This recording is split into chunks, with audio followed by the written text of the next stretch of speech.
અને આજે હું છે તે તમારા માટે થઈ અને સ્પેશિયલ કેમ કે હમણાં છે તે 11 આવે છે અને આને છે તે એકાદશી પણ આવે છે, નજીક જ આવી રહી છે. તો તેના માટે થઈને આજે હું તમારા માટે થઈ અને છે તે સત્યનારાયણનો જે શીરો બનાવવામાં આવે છે ને, તે મોસ્ટ ઓફલી બધા લોકોએ છે તે રવાનો શીરો ખાધો હશે. તો આજે હું છે તે રવાનો છે તે ઘણા લોકોને છે તે બજારમાં લેવા જવું પડે, તેના કરતાં આજે છે તો હું તમને છે તે ઘરે જ રહેલી સામગ્રીમાંથી સત્યનારાયણનો શીરો બનાવ્યા ને કઈ રીતના બનાવો તે હું તમને બતાવીશ. કેમ કે આ છે તે ઘઉંના ઝીણો લોટ છે, રોટલી કરવાનો લોટ છે તે બધાને ઘેરે હોય જ છે. તો આપણે છે તે ઘઉંનો ઝીણો લોટ હોય ને રોટલીનો, તેની જ અંદરથી આપણે છે તે સત્યનારાયણનો શીરો બનાવશું. તો તે કઈ રીતના બનાવવાની, તેમાં કઈ કઈ સામગ્રી છે એને પરફેક્ટ માપ સાથે હું તમને આજે બતાવવાની છું. અને આ છે તે એક વખત જે બનાવશે ને તે ને પહેલી જ વખતમાં પરફેક્ટ જ થશે આ શીરો. અને જે રવાનો શીરો હોય છે તેવો જ આ બને છે, કોઈ ઓળખી નહીં શકે ખાતા કે તમે છે તે સત્યનારાયણનો જે રવાનો શીરો આવે છે તે બનાવ્યો કે જે ઘઉંનો શીરો બનાવ્યો છે. તો તમે પણ ચોક્કસ બનાવજો અને નવા હોય ને તો ચેનલને સબસ્ક્રાઈબ કરજો અને લાઈક કરી દેજો અને કોમેન્ટમાં બતાવજો તમે આ રીતના ક્યારેય બનાવ્યો છે કે નહીં તે શીરો. આજે તો આપણે છે તે સત્યનારાયણનો જે શીરો બનાવવામાં આવે છે તે આપણે છે તે બધા લોકો રવામાંથી જ બનાવતા હોય છે.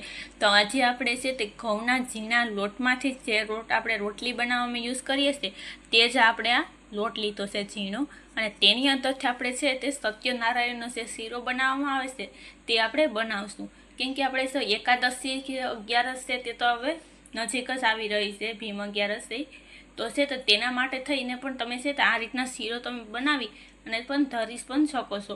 તો આ રીતના છે સત્યનારાયણનો ઘઉંના લોટમાંથી શીરો બનાવવા માટે થઈ અને આપણે છે તે ઘઉંનો આ લોટ લીધો છે ઝીણો 1 કપ. તો તેની સાથે અહીં આપણે છે તે અડધા કપ જેટલું ઘી લીધું છે. જેટલો લોટ હોય તેનાથી અડધું ઘી અને ખાંડ લેવાની, અને લોટ હોય ને એટલા જ પ્રમાણમાં આપણે ગાયનું દૂધ લેશું. એ ખાસ ધ્યાન રાખવું કે જો તમે કોઈ પણ માતાજીનો છે તમે શીરો છે કોઈ પણ પ્રસાદી કરતા હોય તેની અંદર ભેંસનું દૂધ ક્યારેય ન નાખવું, ગાયનું જ દૂધનો યુઝ કરવો હંમેશા માટે. અને આ આપણે છે તે કાજુ અને બદામ લીધા છે. તો હવે આપણે આગળ કેવી રીતે શીરો બનાવો તે જોઈ લેશું. અને તે શીરો છે તે જે ખાઈ લે છે તો પણ તે ઓળખી નહીં શકે કે આપણે છે તે રવામાંથી બનાવેલું છે કે ઘઉંમાંથી બનાવેલું છે શીરો તે. તો હવે આપણે જોઈએ. તો હવે આપણે કઢાઈ લીધી છે તો ગેસમાંથી ચડાવી દીધી. તો તેની અંદર અહીં આપણે છે તે અડધા કપ જેટલું આપણે ઘી નાખી દઈશું. આ રીતના જે આપણે માપ કરીને લીધો તો તે બધું જ ઘી નાખીને હવે તેને ગરમ થવા દેવાનું. તો હવે તમે જોઈ શકો આપણું ઘી છે તે સરસ મજાનું ગરમ થઈ ગયું. તો હવે તેની અંદર આપણે છે તે આ રીતના છે તે ઘઉંનો છે તે ઝીણો લોટ આપણે લીધો છે તે બધો નાખી દેવાનો આ રીતે. અને હવે તેને આપણે છે તે આ રીતના મિક્સ કરી લેશું અને શેકાવા દેવાનો. તો પહેલાં આ રીતના સરસ મજાનો લોટને ઘીમાં મિક્સ કરી લઈએ.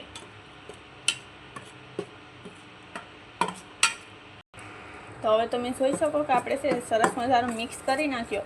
તો ગેસની ફ્લેમને મીડિયમ ગેસ ઉપર રાખી અને હવે તેને આપણે છે તે આ રીતના સરસ મજાનો શેકતો જવાનો છે કે જ્યાં સુધી છે તે લાલ ન થાય અને છે તે લોટની સ્મેલ ન આવે ત્યાં સુધી છે તેને શેકાવા દેશું અને આ રીતના હલાવતા રહેશું. એટલે નીચે દાજે પણ નહીં. ને કેમ કે હું પણ અત્યારે છે તે થોડોક જ બનાવું છું શીરો, કેમ કે મારે અત્યારે છે તે પ્રસાદમાં યુઝ કરવાનો છે એટલા માટે થઈને. તો આ રીતના તમે પણ છે તે ખાવા માટે પણ તમે છે તે આ રીતના શીરો બનાવી શકો છો. તો તમે છે નાસ્તામાં પણ આ રીતના શીરો બનાવો તો પણ છે તે બધાને ભાવશે. તો હવે તેને આપણે છે તે આ રીતના સરસ મજાનો શેકાવા દેશે. એટલે ઓછામાં ઓછી છે તે 10 થી 15 મિનિટ માટે ગેસની ફ્લેમને મીડિયમ ઉપર રાખી અને શેકશો એટલે આરામથી તમારો લોટ છે તે સરસ મજાનો શેકાઈ જશે. તો હવે તમે જોઈ શકો આપણો લોટ છે તે કેવો સરસ મજાનો છે તે શેકાઈ ગયો અને તે આ રીતના છે તે લાલ ઉપર થઈ ગયો અને તેની અંદરથી સ્મેલ પણ આવે છે. તો આપણે દૂધ જે માપ કરીને લીધું છે તે બધું દૂધ નાખી દઈશું આ રીતે. અને દૂધે આપણે નાખી દીધું. તો હવે તેને નાખીને પણ સરસ મજાનું મિક્સ કરી લેશું અને પછી જ તેની અંદર આપણે ખાંડી નાખવાની છે. તો આ રીતના સરસ મજાનું મિક્સ થઈ ગયું. તો હવે તેની અંદર ખાંડ નાખી દઈએ. તો આ રીતના છે તેની અંદર આપણે જે માપ કરીને ખાંડ લીધી છે તે બધી ખાંડ નાખી દેવાની અને મિક્સ કરી લેશું. અને જ્યાં સુધી કઠણ ન થાય ત્યાં સુધી તેને આપણે હલાવતા રહીશું. એટલે છે તે કઠણી થઈ જશે અને નીચે દાઝશે પણ નહીં. તો આ રીતના આપણે સખત હલાવતા રહીએ. અત્યારે ગેસની ફ્લેમને હાવ સ્લો કરી દેવાની. એટલે છે તે સત્યનારાયણનો શીરો બને ને તેવો જ છે તે આપણો પણ શીરો રેડી થાય છે. રવાનો શીરો મતલબમાં જે બનાવે છે ને બધા લોકો, તેવો જ છે તે આ ઘઉંના લોટનો પણ શીરો રેડી થઈ જશે. હવે તમે જોઈ શકો કે જે રીતનો છે સત્યનારાયણનો જે રવાનો શીરો હોય છે ને તે જ કલરનો છે તો આપણો છે આ પણ શીરો બનવા આવી ગયો છે. તો આ રીતના તેને આપણે હલાવતા જશું અને થોડી વાર સળવા દેશું. તો હવે તમે જોઈ શકો કે આપણો શીરો છે સરસ મજાનો થઈ ગયો. કેમ કે તમને જોતાં જ ખબર પડી જશે, કેમ કે નીચે છે તે આપણે આ રીતના કઢાઈની અંદર છે તો આપણો શીરો છે તે છોટતોય નથી જરાય, અને એકદમ સરસ મજાનો છે રવાનો શીરો હોય ને તે જ પ્રકારનો છે તો આપણો છે તે ઘઉંના લોટનો છે સત્યનારાયણનો શીરો બને છે ને તે આપણો રેડી થઈ ગયો આ રીતના તમે જોઈ શકો. તો હવે તેને આપણે છે તે નીચે ઉતારી લેશું. પહેલાં તો હવે તેને નીચે ઉતારી લીધો. તો હવે તેને છે તે આપણે આ રીતના છે તે કોઈ પણ ઓલાની અંદર આપણે કાઢી લેશું આ રીતે. આ રીતના તમે પણ છે તે ચોક્કસ બનાવજો. અને હજી આપણે તેની અંદર આપણે ઘણી બધી વસ્તુ નાખવાની બાકી છે તો તે પણ આપણે નાખી દઈશું. અને જે રીતનો છે તે આપણે રવાનો શીરો બને છે ને તે જ રીતનો છે તો આપણો આ પણ શીરો બને છે. તો હવે તમે જોઈ શકો કે આપણે છે તે શીરો છે તે આપણે આ રીતના કાઢી લીધો. તો હવે તેની અંદર છે તો અહીંયા આપણે છે તે કાજુ અને બદામને કટ કરીને રાખ્યા છે તે નાખી દઈશું. તમને જે પણ ડ્રાયફ્રૂટ પસંદ હોય ને તે તમે બધી નાખી શકો છો. તો આ રીતના છે તે નાખી દેવાના, અંદર પણ નાખી દઈશું આ રીતના કરીને.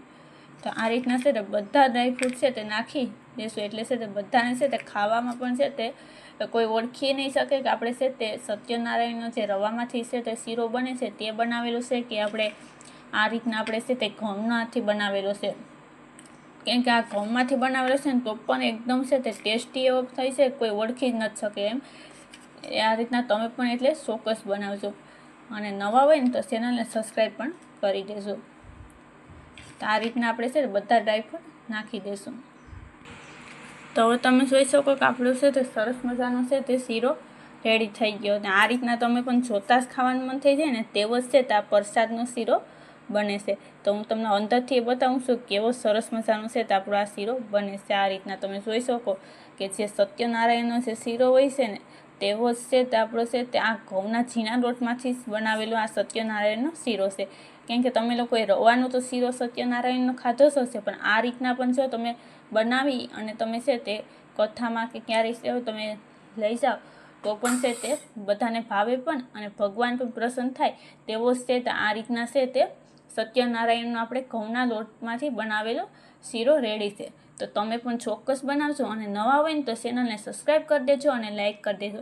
અને કોમેન્ટમાં બતાવજો કે તમને છે તો આ રીતના ક્યારેય ઘઉંના ઝીણા લોટમાંથી છે તો આ રીતનો શીરો ક્યારેય બનાવ્યો છે કે નહીં તે.